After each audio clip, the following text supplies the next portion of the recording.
কোণে দেখা আলো এখন শুধু একটি প্রতিষ্ঠান নয়, এটা একটি আন্তর্জাতিক আন্দোলন যেখানে বিভিন্ন দেশ থেকে ছাত্রছাত্রীরা এসে পড়াশোনা করছে। আলোকের নেতৃত্বে এই প্রতিষ্ঠান নতুন উচ্চতায় পৌঁছেছে, কিন্তু যত বড় হয় স্বপ্ন, তত বড় হয় তার পরীক্ষা। আলোক এখন প্রতিষ্ঠানের প্রধান সমন্বয়ক। তার প্রতিটি সিদ্ধান্ত হাজারো মানুষের জীবনে প্রভাব ফেলে, কিন্তু এই দায়িত্বের ভার কখনো কখনো তাকে একা করে দেয়। একদিন গভীর রাতে সে অফিসে বসে কাজ করছিল। চারপাশে নীরবতা। হঠাৎ তার মনে হল, সে কি নিজের জীবনটাকে খুব বেশি দায়িত্বের মধ্যে আটকে ফেলছে। ঠিক তখনই দরজায় নখ শোনা গেল। ভিতরে ঢুকল মায়া। এখনও কাজ করছ? মায়া জিজ্ঞেস করল। আলোক একটু হাসল। কাজ তো শেষ হয় না।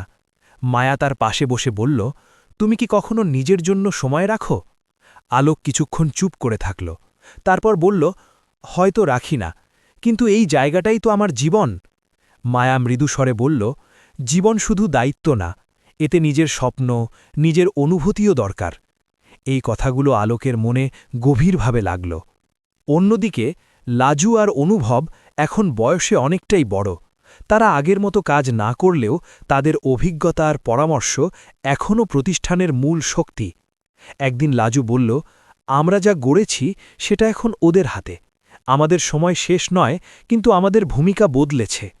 অনুভব মাথা নেড়ে বলল, হ্যাঁ, এখন আমরা ছায়া আর ওরা আলো। এইদিকে সুদীপ আর নীলা আন্তর্জাতিক পর্যায়ে কাজ করতে গিয়ে নতুন এক সমস্যার সম্মুখীন হল।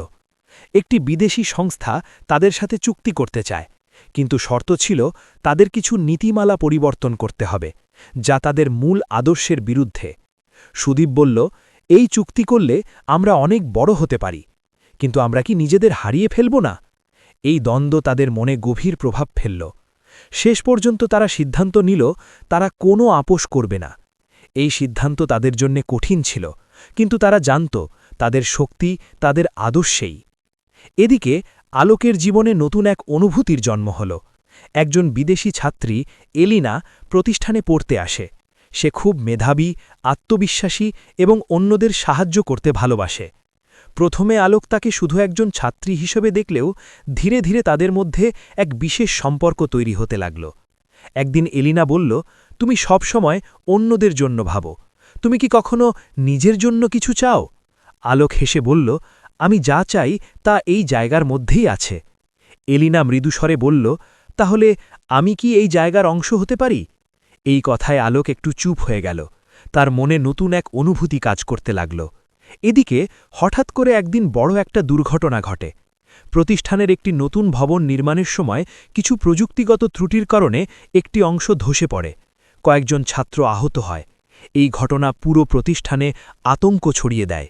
মিডিয়া আবারও প্রশ্ন তুলতে শুরু করে, এত বড় প্রতিষ্ঠান কি নিরাপদ? আলোক ভেঙে পড়ে। সে নিজেকে দায়ী মনে করতে থাকে। সে বলল, আমার ভুলের জন্য এত মানুষ কষ্ট পাচ্ছে। লাজু তার পাশে এসে দাঁড়াল। সে বলল, ভুল মানুষই করে, কিন্তু সেই ভুল থেকে উঠে দাঁড়ানোই আসল সাহস। অনুভব যোগ করল, তুমি একা নও, আমরা সবাই আছি। সুদীপ দ্রুত তদন্ত শুরু করল। জানা গেল এটা একটি ইচ্ছাকৃত নাশকতা। কেউ আবার তাদের ক্ষতি করতে চেয়েছিল। সব প্রমাণ সংগ্রহ করে তারা সত্য সামনে নিয়ে এলো। এই ঘটনার পর তারা আরও শক্তিশালী নিরাপত্তা ব্যবস্থা গড়ে তোলে। আলোক ধীরে ধীরে নিজেকে সামলে নেয়।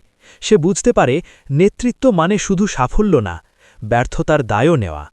শেষ দৃশ্যে দেখা যায় একটি বিশাল অডিটোরিয়ামে অনুষ্ঠান চলছে, হাজার হাজার মানুষ উপস্থিত। আলোক মঞ্চে উঠে বলছে, আমরা অনেকবার পড়েছি, কিন্তু প্রতিবার উঠে দাঁড়িয়েছি, কারণ আমরা একে অপরকে বিশ্বাস করি।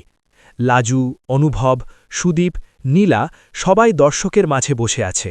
তাদের চোখে গর্ব আর ভালোবাসা। এলিনা সামনে বসে হাসছে। মায়া আর অর্ণব নতুন প্রজন্মকে পথ দেখাচ্ছে। আকাশে তখন সন্ধ্যার আলো, একটা নতুন দিনের প্রতিশ্রুতি। লাজু ধীরে বলল, এই আলো কখনো নিববে না। অনুভব তার হাত ধরে বলল, কারণ এটা আমাদের হৃদয়ে জ্বলছে। এইভাবেই জ্বলতে থাকে কোণে দেখা আলোর গল্প, ভালোবাসা, সংগ্রাম আর আশার এক অনন্ত যাত্রা হয়ে।